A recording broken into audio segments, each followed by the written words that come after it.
영어의 마음을 읽는 법, 김성우 씨가 쓴 책을 소개하고자 합니다. 굉장히 저한테 의미 깊은 책이라고 생각했고요. 저자의 전작인 그 단단한 영어 공부에서 받은 인상을 이어가려고 잡은 2022년 9월에 나온 책입니다. 그러니까 저자의 전작인 단단한 영어 공부가 대단한 책이었다고 생각하고요. 나중에 그것도 그 책도 단단한 영어 공부라는 책도 소개하겠습니다. 영어의 마음을 읽으려면 무엇보다 학습자가 학습 과정에서 생각하고 따져보는 습관이 필요하다고 저자는 말합니다. 늘 뒷전이었지만 삶을 위한 영어 공부가 되어야 하고요. 유용한 표현과 문법이나 단어 암기가 전부인 공부 말고 새로운 사고와 문화로 가는 길이 되어야 하는 외국어 공부입니다. 영어를 의사소통 수단뿐만 아니라 생각이 거하는 처소임을 기억해야 합니다.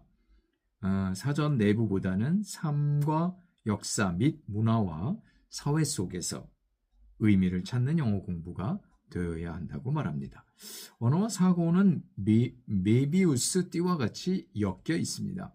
언어의 개념화는 수면 밑에 잠긴 빙하와 같고 문장은 수면 위로 드러난 빙하의 일각일 뿐이죠.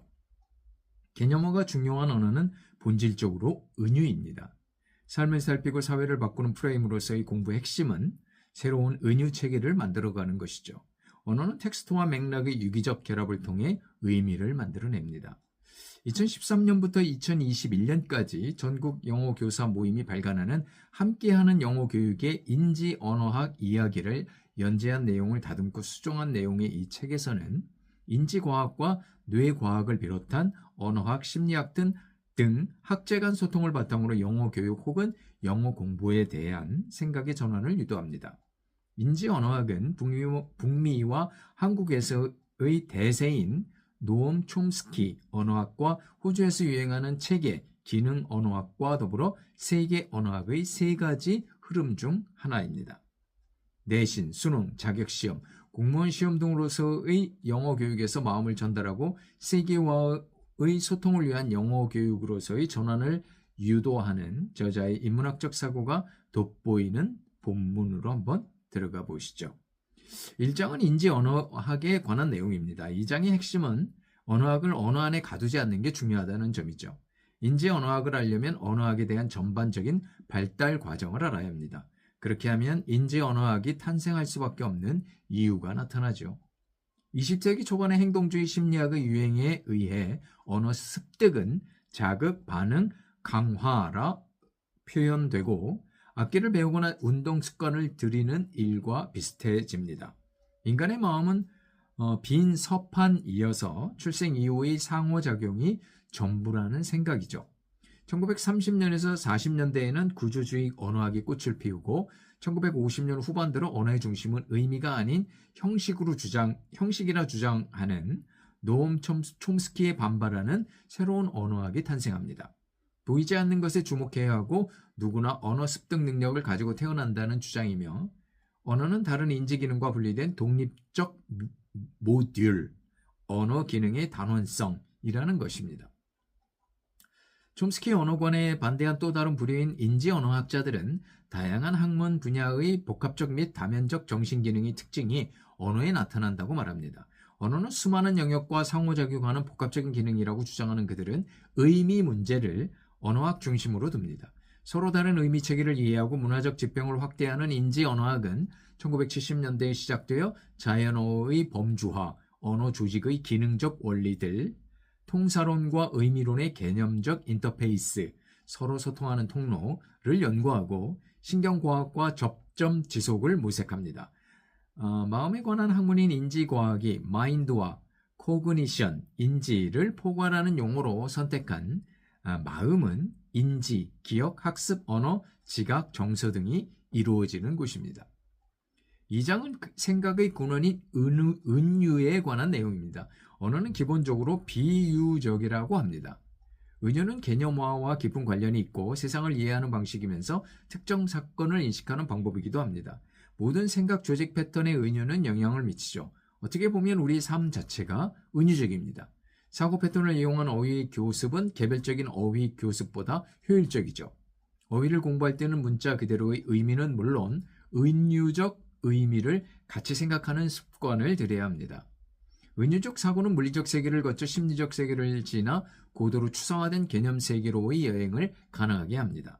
내 마음은 사막이라는 표현이 있다면 앞의 내 마음은 목표 영역, 뒤의 사막은 근원 영역이라 합니다. 두 영역 간의 사상, 두 영역이 연결되는 것, 매핑이 은유의 작동 방식이죠. 새로운 질서와 감각 및 사상의 세계를 만들어내는 힘은 은유에서 나옵니다. 이후 본문에서는 경제, 마케팅, 분노와 행복, 도덕, 정치, 공간, 권력, 시간, 이론, 의학 등 여러 가지 은유 표현 예시가 나옵니다. 과학 영역에서도 완벽하게 중립적인 언어에 기반한 이론 전개는 불가능합니다. 세계의 인식과 표현에 있어서 중요한 메커니즘 중 하나가 바로 환유입니다. 환유는 사고 구조와 인지 과정의 개념적 현상으로 관련된 다른 실체와 더불어 다른 실체의 접근 지점을 제공하죠. 은유가 두 영역 간의 사상이나 유사성에 기반을 둔다면 환유는 인접성을 기반을 둡니다. 환유는 확대 지칭, 축소 지칭, 상호 전이 양상을 보여주며 언어의 지름길 역할을 하죠. 은유와 환유는 세계를 개념화하는 방식입니다. 3장은 문법에 관한 내용입니다. 어떤 문법, 어떻게 가르칠 것인가를 논하죠. 오로지 시험을 잘 치르기 위한 문법 공부와는 다른 내용입니다. 시간은 시제의 이름과 일치하지 않을 때도 있죠.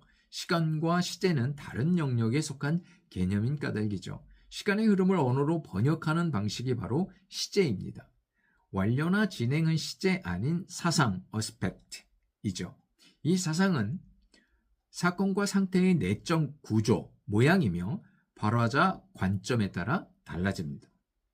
명사는 개체 혹은 개념을, 동사는 관계 혹은 상호작용을 나타내며 동사는 또한 시제를 가지고 있습니다.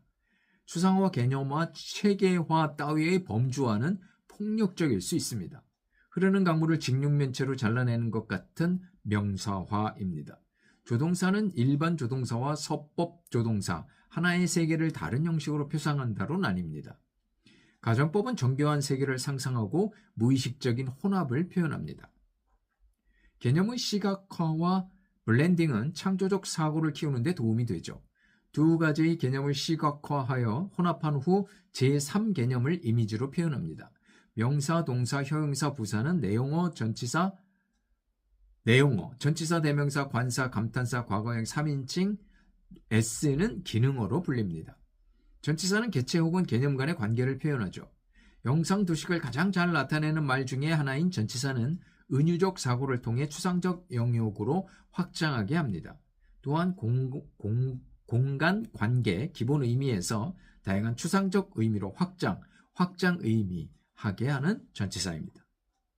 4장은 관사를 설명합니다. 언제나 명사와 함께 쓰이는 관사의 종류는 세 가지로 정관사, 부정관사, 무관사가 있습니다. 무관사는 절대적 추상화 혹은 일반화로 쓰이죠.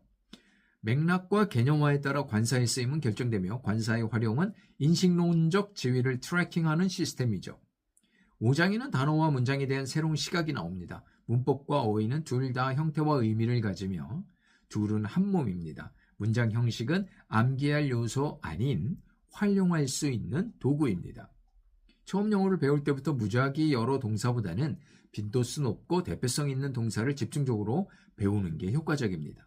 범주화, 묶기, 상세기억, 유비, 어날러지, 기존의 구적적 패턴을 새로운 예시에 적용하는 행위, 상관연합, 이 5가지는 조한 바이버가 제안한 인지 메커니즘입니다. 언어는 텍스트와 맥락의 유기적 결합을 통해 의미를 만들어내죠. 단어 역시 맥락을 파악해야 합니다. 주변 텍스트, 상황 맥락, 문화적 맥락 따위를 따져봐야죠. 언어와 맥락의 역동적 관계를 학습하는 것이 영어 공부에 반드시 필요한 대목입니다. 마지막 6장은 영어와 생각이 어떤 관계를 맺고 있는지 분석하는 내용입니다. 언어는 세계를 도려내어 개념으로 만드는 역할을 합니다. 개념화와 인지작용으로서의 인지문법은 품사별 전통 문법보다 훨씬 인간적이라 말할 수 있습니다. 맥락, 상황, 의도는 언어 생활에서 매우 중요한 요소죠. 말과 생각은 유기적이며 변증적인 관계를 맺습니다. 개념적 혼성 능력이 있는 인간은 새로운 의미를 지속적으로 창출합니다. 맥락 속의 몸과 상호작용하는 두뇌, 이 두 가지는 언어 사용과 깊은 연관이 있는 문구입니다. 뇌와 신체가 기억하는 바를 자원으로 다양한 시뮬레이션을 실행해 특정 언어를 이해하기에 언어는 몸의 시뮬레이션을 인도하는 청사진이고 지식과 경험에 따라 달라질 수 있습니다. 깊이, 다르게, 뒤집어 생각하기를 저자는 영어 공부할 때 꼭 실천하라고 권합니다. 생각하고 느끼는 영어를 배우고 사용하면서 새로운 생각과 감정의 생태계에 대한 희망, 자신과 시대를 엮어내기, 어떤 세계와 만날 것인가 따위를 고민하고 비판적 성찰과 즐거운 창조 재료로서의 영어가 되도록 만들어 보면 좋겠습니다. 언어는 세계를 해석하고 문명을 창조하며 생각과 감정을 빚어내고 정체성을 형성합니다. 문화와 사상을 탐험하고 더 풍성한 삶이 가능하도록 만드는 언어라면 언어는 도구이자 삶 그 자체가 될 수 있습니다. 영어뿐만 아니라 세상의 모든 언어는 저자의 주장하는 바대로 배우고 사용해야 할 것이라는 다짐을 한번 해봅니다. 영어를 무턱대고 배우는 경우가 많죠. 그리고 영어는 권력이다 이런 말이 있듯이 영어를 알면 영어를 자유자재로 쓸 수 있다면 직장 생활에서도 또 나아가 돈을 버는 데도 상당한 이점이 있다고 생각합니다. 어쨌든 이런 상황에서 영어를 어떻게 배울 것인가, 영어의 마음을 읽는 법이라는 제목으로 김성우 씨가 쓴 책이었습니다. 영어 공부에 대한 많은 생각을 던져주는 책이었습니다.